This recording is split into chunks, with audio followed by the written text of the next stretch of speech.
Good morning to all of you. नमस्कार बच्चों। और आज के इस वीडियो के माध्यम से हम लोग डिस्कस करने वाले हैं पीटीईटी का परिणाम जो कल घोषित हुआ है उसके ऊपर। और पूरी प्रक्रिया मैं आपको बताऊंगा। काउंसलिंग से रिलेटेड जो भी इश्यूज़ हैं वो मैं बात करूंगा। कब से काउंसलिंग शुरू हो सकती है उसके बारे में भी डिस्कस किया जाएगा। तो पीटीईटी के रिगार्डिंग आपको कितनी कॉलेज भरनी है, कैसे कैसे कॉलेज भरनी है, वो सारी प्रक्रिया के ऊपर मैं आप लोगों के साथ थोड़ा सा डिस्कस जो है इस वीडियो के माध्यम से करना चाहूँगा।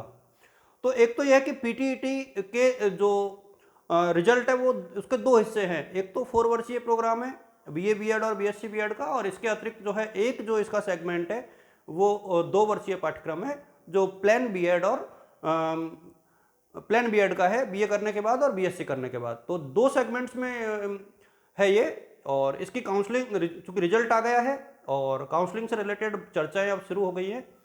तो जितने भी स्टूडेंट्स चाहे वो बीए के हों, बीएससी के हों, आप किसी भी क्लास के हैं और पीटीईटी से संबंधित आपका कोई ऐसा सवाल है जिसको लेकर के आपके मन में कन्फ्यूजन है, तो उसको लेकर के इस वीडियो को मैं आया हूं। और आपको यदि लगता है कि ये वीडियो यूजफुल है तो you can share it with your friends also.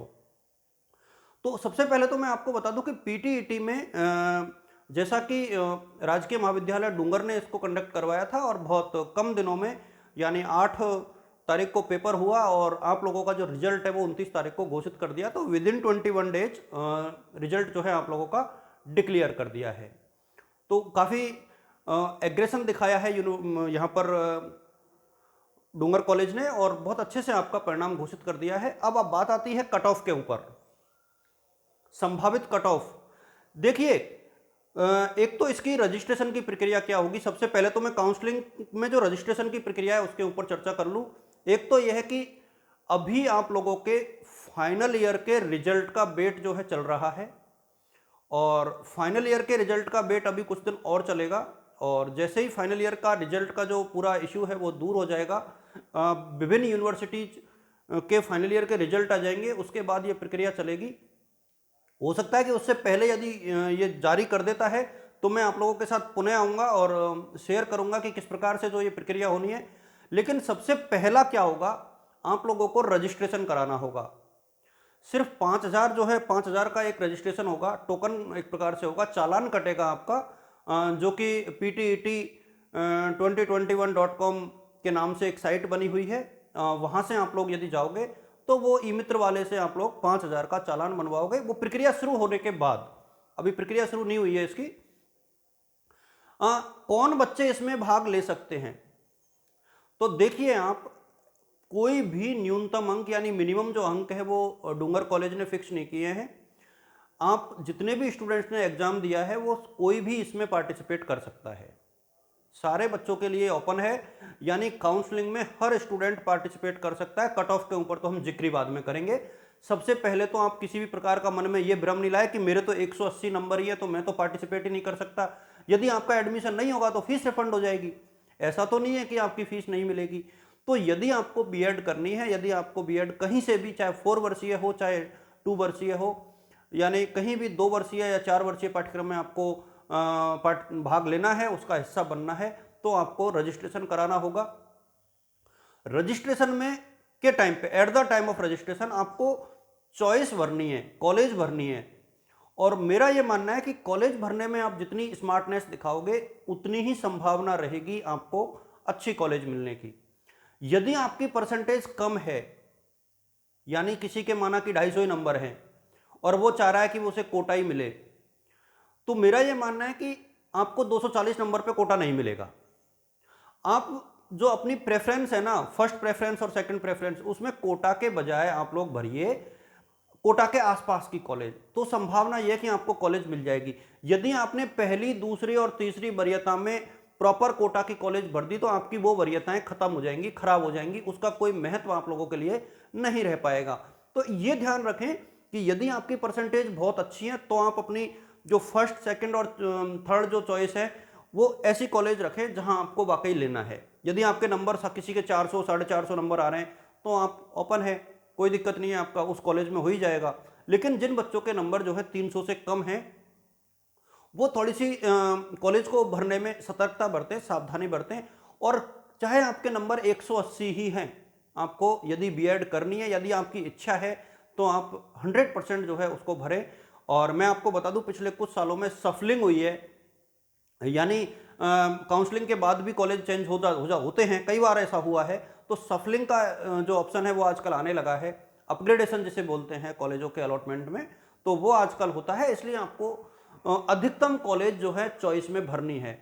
यदि आपने 10-20 कॉलेज भर के छोड़ दिए तो आप सिर्फ उन 10-20 कॉलेजों में ही प्रवेश के हकदार होंगे। यदि उनमें आपका नहीं हुआ तो इसके बाद आप जो है कॉलेज अलॉटमेंट की प्रक्रिया से बाहर हो जाएंगे। तो एक काम तो आपको ये करना है कि यदि आपको वाकई बीएड करनी है तो जिन जिन जिलों की कॉलेज से आप बीएड कर सकते हो उन सबको अपनी चॉइस में भरें।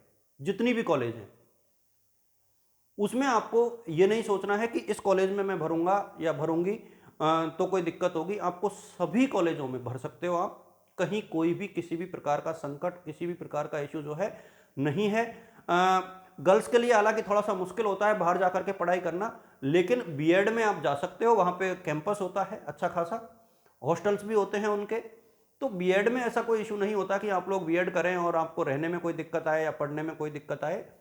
तो आप लोग कोशिश करें, ज़्यादा से ज़्यादा चॉइस भरें, नंबरों को देख के नहीं घबराएं। यदि आपने ज़्यादा चॉइस भरी है तो कम नंबर पर भी कॉलेज मिलने की संभावना जो है आपको रहेगी।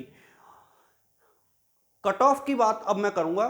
देखिए, कट ऑफ ऐसा कोई फिक्स नहीं है कि इस पर्टिकुलर कट ऑफ पे ही आपको कॉलेज मिलेगी। कट ऑफ जो डालने वाली बातें थी वो तब होती थी कट ऑफ की, तब पहले जब पीटीटी की काउंसलिंग हुआ करती थी तब ये रहता था कि भाई इस न्यूनतम अंकों के बाद वाले बच्चे ही काउंसलिंग करा सकते हैं, तो कट ऑफ उनके लिए होती है। अभी कोई कट ऑफ नहीं है, आप भ्रमित नहीं हो, ना यूट्यूब से भी भ्रमित ना हो, ना किसी और चैनल के और माध्यम से भ्रमित हो, कहीं से भी आपको भ्रमित होने की आवश्यकता नहीं है। यदि आपके अंक हैं, आपने एग्जाम दिया है, मेरा तो ये मानना है कि यदि आपके 180 नंबर भी है तो भी आप लोग काउंसलिंग में पार्टिसिपेट करिए, क्योंकि नंबर ऑफ कॉलेज जो है हमारे पास लगभग 700 से ज़्यादा है, लगभग 70,000 सीटें हैं। तो यदि आप 70-80 हज़ार सीटों के बीच में अपनी काउंसलिंग करा रहे हो तो कहीं ना कहीं आपको महाविद्यालय जो है मिलने की संभावना, पीटीटी में का हिस्सा बनने की संभावना जो है हमेशा आपके साथ है। यदि आपके अंक जो है 350 के आसपास है तो आप लोग खुश होकर के काउंसलिंग कराएं, आपकी जो है सीट लगभग सुनिश्चित है, और न केवल सुनिश्चित है, जिस कॉलेज में आप लोग लेना चाह रहे हो वो भी सुनिश्चित है। तो जिनके मार्क्स अच्छे हैं उनको कोई संकट नहीं है, लेकिन जिनके मार्क्स कम हैं वो खुद को डिसहार्टेड ना समझे, वो खुद को उदास ना समझे, निराश ना समझे, हताश ना हो। आपके लिए भी अभी चांस है, मौका है, अवसर है। तो आप लोग जो है definitely you are still in the race, अभी भी आप दौड़ में हैं और आपको रजिस्ट्रेशन कराना चाहिए। मेन बात यह है कि आपको at the time of registration ज़्यादा से ज़्यादा कॉलेज भरनी है, ज़्यादा से ज़्यादा। यदि किसी भी प्रकार का पीटीटी से रिलेटेड आपको कोई क्वेरी हो तो आप लोग मेरे टेलीग्राम ग्रुप को ज्वाइन कर लिए, मैं वहां पर रेगुलर इसकी अपडेट आज के बाद डालूंगा। जो भी पीटीटी से रिलेटेड कोई खबर आएगी उसके बारे में रेगुलर अपडेट आपको इस चैनल के माध्यम से मिलेगी। आप राजस्थान के किसी भी हिस्से में हैं तो आपको मेरे चैनल के माध्यम से पीटीटी के रिगार्डिंग हर सूचना जो है दी जाएगी। कब काउंसलिंग होगी, कैसे काउंसलिंग होगी, कैसे रजिस्ट्रेशन होगा, इसके बाद और जितने भी इसकी स्टेप्स हैं उनके ऊपर हम लोग जो हैं निरंतर डिस्कस करेंगे। आपको कहीं भी किसी भी प्रकार से परेशान होने की आवश्यकता जो है नहीं है। तो ये बहुत इंपॉर्टेंट चीज़ है कि आपको जो है ये ध्यान रखना होगा कि इस पूरी प्रक्रिया में जो पूरी प्रक्रिया है पीटीटी की उसका हिस्सा जरूर बनना है। यदि आपने एग्जाम दिया है तो आप लोग किसी के कहने पर यह ना मान के चले कि आपके अंक कम आए हैं तो आप पीटीटी का हिस्सा नहीं है। आपको भाग लेना है। यदि आपको बीएड करनी है तो काउंसलिंग का हिस्सा बनना है। यदि एडमिशन नहीं होगा, कॉलेज नहीं मिलेगी तो आपके 5,000 बेकार नहीं जाएंगे, ये रिफंडेबल होता है। हाँ, यदि आपको कॉलेज अलॉट हो गया और फिर आप उस कॉलेज में नहीं जाओगे तो वो फीस आपको वापस नहीं मिलेगी। यदि आपको कॉलेज अलॉट नहीं होता है और फिर भी आप बीएड यदि किन्हीं कारणों से नहीं कर पाए और कॉलेज अलॉटमेंट नहीं हुआ तो आपको फीस जो है वापस मिल जाएगी। तो ये बहुत छोटी छोटी बातें हैं। मैं चाहता हूं कि मेरे जितने भी स्टूडेंट्स हैं जो बीएड करना चाहते हैं तो पीटीईटी के काउंसलिंग से रिगार्डिंग जितनी भी खबरें होंगी डेफिनेटली मैं अपने चैनल के माध्यम से आप लोगों के साथ अब के बाद निरंतर शेयर करता रहूँगा। तो आप लोग पीटीटी के रिगार्डिंग जो भी बातें हैं जुड़े रहें और तैयारी करते रहें। आपके साथ इसकी हर सूचना जो है रेगुलर और टाइमली जो है शेयर की जाएगी। ये सिर्फ कोटा यूनिवर्सिटी का मामला नहीं है, जितनी भी कॉलेज है, डूंगर कॉलेज हो, चाहे वो राजस्थान यूनिवर्सिटी हो, एमडीएस यूनिवर्सिटी हो, सुखाड़िया विश्वविद्यालय हो, जेएनबी हो, सबके बारे में हम लोग डिस्कस करेंगे। तो आप सभी को मैं शुभकामनाएं देना चाहूँगा कि आप भावी शिक्षक जो बनने वाले हैं उन सभी को अग्रिम शुभकामनाएं, और आप लोग निश्चित तौर पर जो है इसमें सक्सेसफुल रहोगे। Thank you so much.